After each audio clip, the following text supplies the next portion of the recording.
Haleluya, Shalom saudaraku. Mari sama-sama kita akan belajar kebenaran firman Tuhan. Firman Tuhan pada kesempatan hari ini saya ambil di dalam kitab Mazmur pasal 22 ayat 2 sampai dengan ayatnya yang ketiga. Firman Tuhan pada kesempatan ini kuberikan tema, mengapa persoalan menimpa kita? Sekali lagi, mengapa persoalan atau masalah itu menimpa saya dan saudara? Saya akan membacakan ayat ini, Mazmur 22 ayatnya yang kedua sampai 3. Allahku, Allahku, mengapa engkau meninggalkan aku? Aku berseru tetapi engkau tetap jauh dan tidak menolong aku. Allahku, aku berseru-seru pada waktu siang, tetapi engkau tidak menjawab, dan pada waktu malam, tetapi tidak juga aku tenang. Saya dan saudara mungkin hari-hari ini mengalami hal yang sama seperti yang dialami oleh Daud. Merasa bahwa Allah itu terlalu jauh, Allah itu membelakangi kita, seolah-olah pendengarannya itu tuli dan tangannya itu singkat sehingga tidak ada pertolongan datang daripada Tuhan. Sehingga itulah yang membuat saya dan saudara kecewa, putus asa dan hilang harap. Tapi ku yakinkan saudaraku, pada kesempatan ini ada Tuhan yang tidak pernah meninggalkan saya dan saudara. Mengapa persoalan itu menimpa kita? Saya akan menyampaikan beberapa hal. Ada beberapa penyebab kenapa persoalan itu bisa menimpa saya dan saudara. Yang pertama, karena dosa. Alkitab menceritakan bahwa awalnya manusia dan Allah punya hubungan yang begitu akrab dan luar biasa sekali.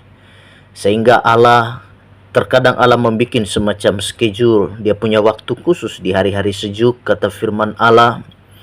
Allah sengaja datang untuk berkunjung melihat manusia itu di taman yang telah diciptakan oleh Allah. Jadi betapa luar biasanya. Allah begitu suka dengan persekutuan. Allah begitu cinta dengan yang namanya relationship atau hubungan itu. Dia punya hubungan yang baik dengan manusia. Manusia juga begitu. Tetapi karena dosa, Adam dan Hawa tidak taat. Dosalah yang membuat segala sesuatu berubah. Dosalah yang membuat segala sesuatu menjadi dia terpisah. Sehingga Allah dia menjadi jauh. Karena apa? Karena dosa. Manusia pertama itu Adam dan Hawa lalu terusir dari taman tersebut. Sakit penyakit yang mewarnai dan melanda kehidupan mereka, kutuklah yang mereka terima. Karena firman Allah berkata, kepada ular dia akan berjulur dan berjalan mencalar dengan perutnya dan memakan debu tanah. Sedangkan kepada Hawa susah payah waktu dia melahirkan. Dan kepada suaminya yang bernama Adam, dia akan berpeluh di wajahmu kau makan rezekimu. Ada kerja keras, ada usaha, dia harus bekerja dengan luar biasa. Nah, jadi yang pertama karena dosa. Dan ini sangat berbahaya bagi saya dan saudara. Kenapa manusia bisa menderita? Kenapa kita bisa menderita, tertimpa persoalan? Yang pertama karena dosa kita, dosa manusia. Ada juga selain daripada itu kita menerima dosa warisan. Kita juga memiliki sifat dosa pribadi. Iblis menggoda, namun kitalah yang mengiyakan godaan setan. Ada dosa warisan yang tentu dosa warisan itu yang turun dari nenek moyang kita yang bernama Adam. Belum lagi kepada orang tua kita. Nah, oleh sebab itu saya dan saudara, hanya di dalam darah Kristus Yesus kita mendapatkan pengampunan. Belum lagi dosa sifat. Dosa sifat ini dan dosa pribadi ini adalah bagaimana ini merupakan serangan atau godaan daripada setan. Sehingga saya dan saudara mengiyakan dosa itu. Kita setuju, seolah-olah kita setuju dengan dosa, dengan perbuatan-perbuatan setan itu. Jadi saya dan saudara harusnya mesti belajar taat. Kita taat kepada firman, kita taat kepada Tuhan. Di dalam ketaatan kita bisa menerima berkat Allah. Jika kita tidak taat, maka sebetulnya kutuklah yang menjadi bagian kita. Dalam Ulangan pasal 28 ayat 1 sampai ayatnya yang kedua, di sana dikatakan, jika engkau baik-baik mendengarkan suara Tuhan Allahmu dan melakukan dengan setia segala perintahnya yang kusampaikan kepadamu pada hari ini, maka Tuhan Allahmu akan mengangkat engkau di atas segala bangsa di bumi. Segala berkat ini akan datang kepadamu dan menjadi bagianmu jika engkau mendengarkan suara Tuhan Allahmu. Jadi kalau kita taat, kita dengarkan suara Tuhan. Sayangnya Adam dan Hawa tidak dengar dan tidak taat, maka dosa masuk, lalu mereka terusir. Jadi dosa yang membuat saya dan saudara menderita. Saudara belajar taat kepada Tuhan. Ayatnya yang ke-15 dari Ulangan pasal 28, di sana dikatakan, tetapi jika engkau tidak mendengarkan suara Tuhan Allahmu dan tidak melakukan dengan setia segala perintah dan ketetapannya yang kusampaikan kepadamu pada hari ini, maka segala kutuk ini akan datang kepadamu dan menimpamu atau mencapai engkau. Jadi saya dan saudara lihat di sini, ketaatan mendatangkan berkat, tetapi ketidaktaatan justru kutuklah yang akan menimpa. Jadi kenapa manusia dia bisa menderita? Karena dosa, akibat dosanya sendiri. Yang kedua, kenapa manusia itu bisa menderita? Yang pertama karena dosa, dan yang kedua saya memiliki alasannya, yaitu sesuatu yang datang dari luar. Dan itu memang di luar kemampuan kita. Sesuatu yang di luar kapasitas dan di luar kekuatan kita sebagai manusia. Sesuatu yang datang dari luar itu, katakanlah seperti contoh misalnya ada gempa bumi, ada bencana alam, ada banjir. Kita lihat negara kita ini sering banjir. Bahkan bencana alam terjadi di mana-mana. Sehingga kita bisa melihat orang-orang berpartisipasi, tidak ketinggalan para mahasiswa. Mereka berdiri dari sudut jalan ke sudut jalan yang lain di lampu-lampu merah, menggunakan toa pengeras suara untuk berteriak meminta bantuan. Tindakan mereka karena jiwa kemanusiaan mereka. Kenapa begitu? Karena memang bangsa kita ini bangsa yang tidak luput dari yang namanya gempa bumi, bencana alam, banjir. Yang namanya bencana dia tidak pilih-pilih.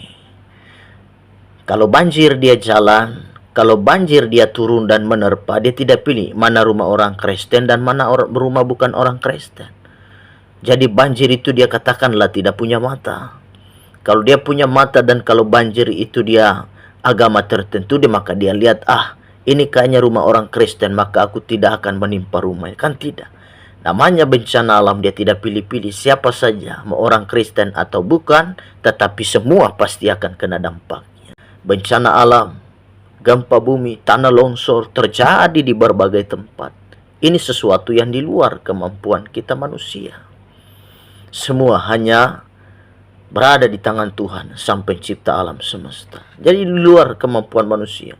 Ketika kapal Titanic berlayar dari Inggris ke Amerika, maka dia tenggelam dan menabrak salah satu gunung es. Kita lihat lebih kurang 1.500 orang yang mati. Ada juga di sana tentu orang Kristen. Mereka menderita, keluarganya juga tentu sedih.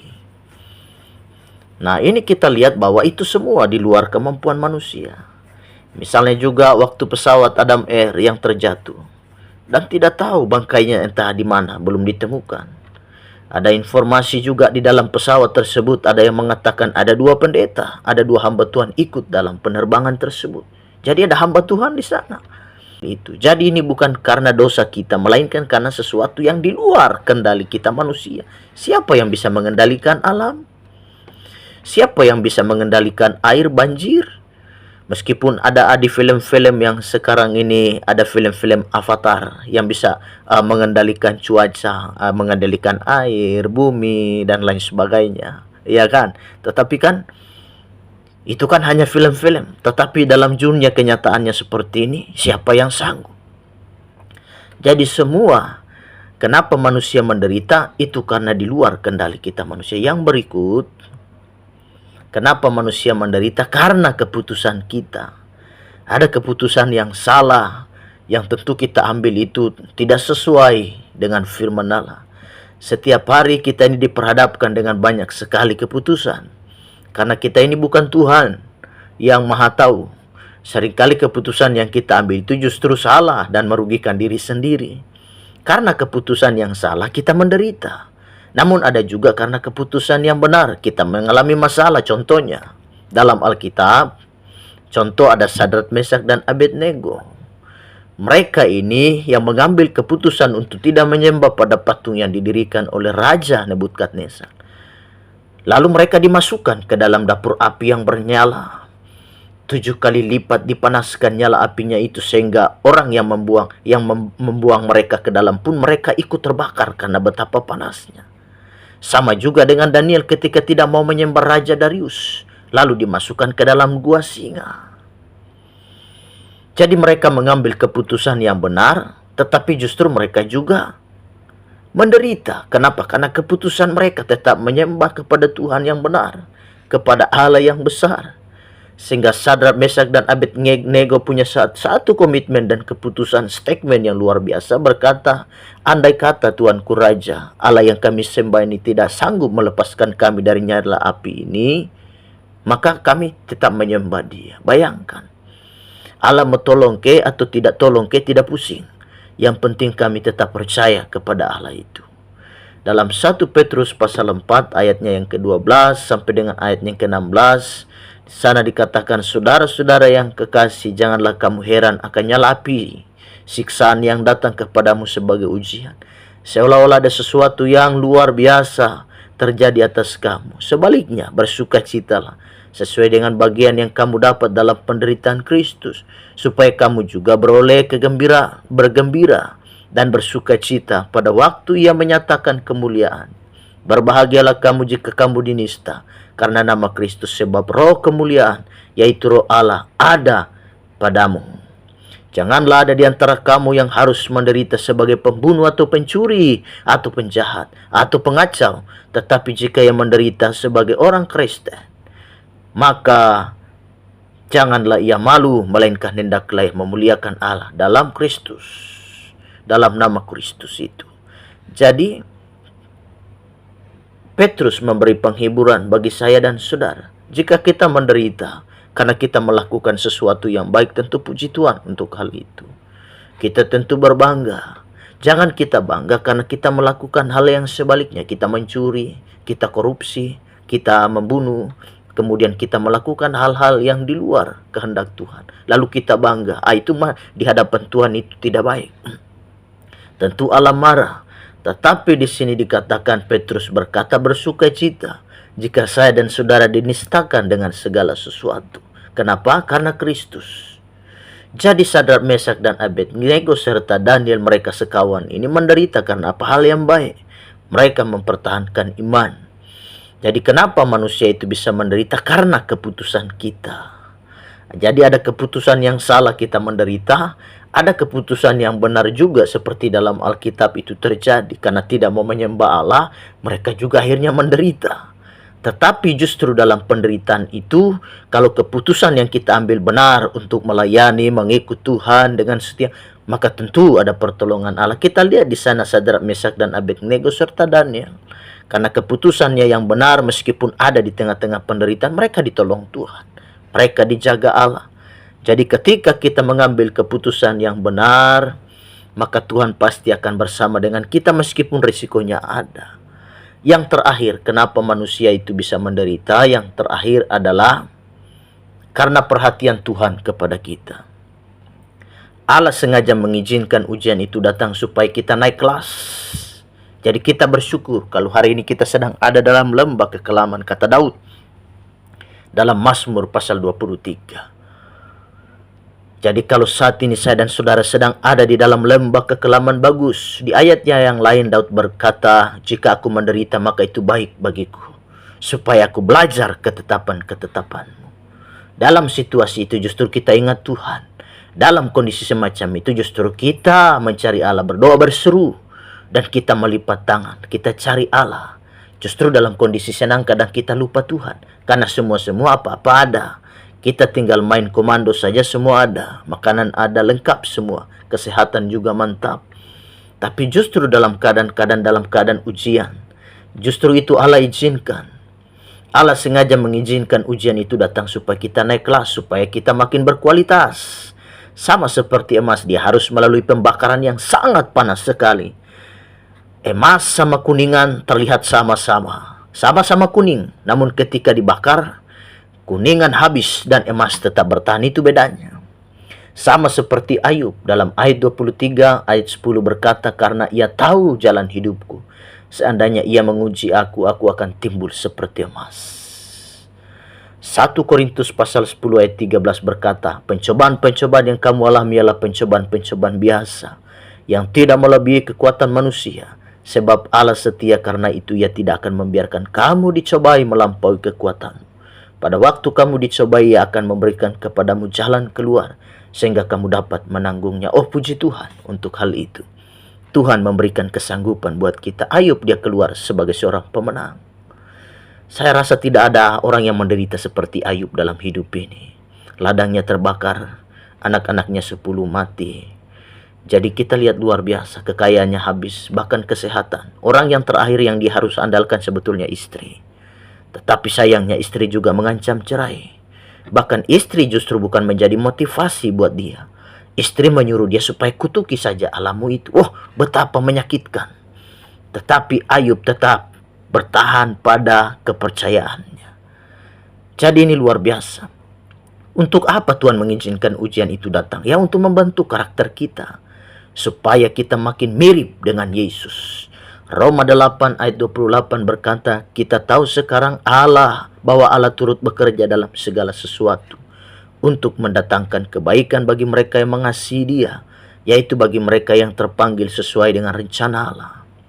Jadi luar biasa, ayat ini sangat terkenal. Allah bekerja untuk mendatangkan kebaikan. Namun kebaikan di sini, saudara jangan salah mengartikannya juga.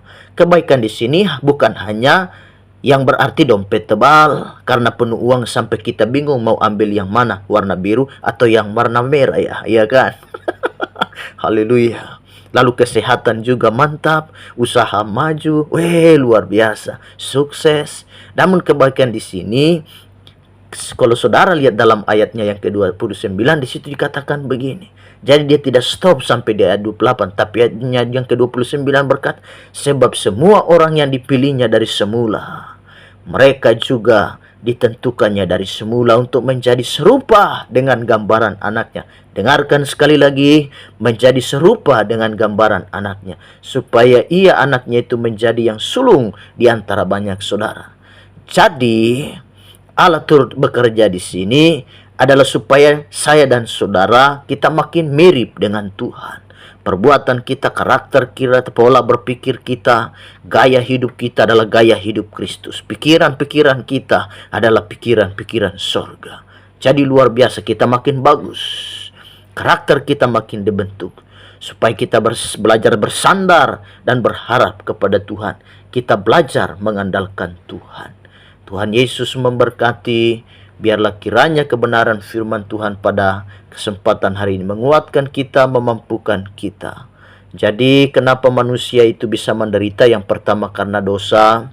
Yang kedua sesuatu yang di luar kemampuan kita, di luar kendali manusia. Yang ketiga karena keputusan kita lah. Dan yang terakhir karena perhatian Tuhan kepada kita. Haleluya. Izinkan saya berdoa buat saudara.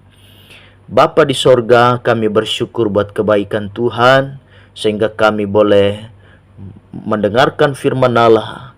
Mampukan kami untuk bisa berjalan menapaki hidup yang luar biasa, penuh dengan tantangan, persoalan. Tapi kami percaya bersama Allah kami tidak ditinggalkan. Tuhan ada bagi kami, Tuhan cinta dan Tuhan sayang kepada kami.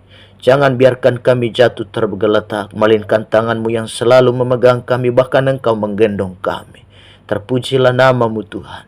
Kami bersyukur, kami terima firman-Mu, dan kami siap melakukannya. Dalam nama Tuhan Yesus Kristus. Haleluya, haleluya. Amin. Puji Tuhan, Tuhan Yesus memberkati saudaraku.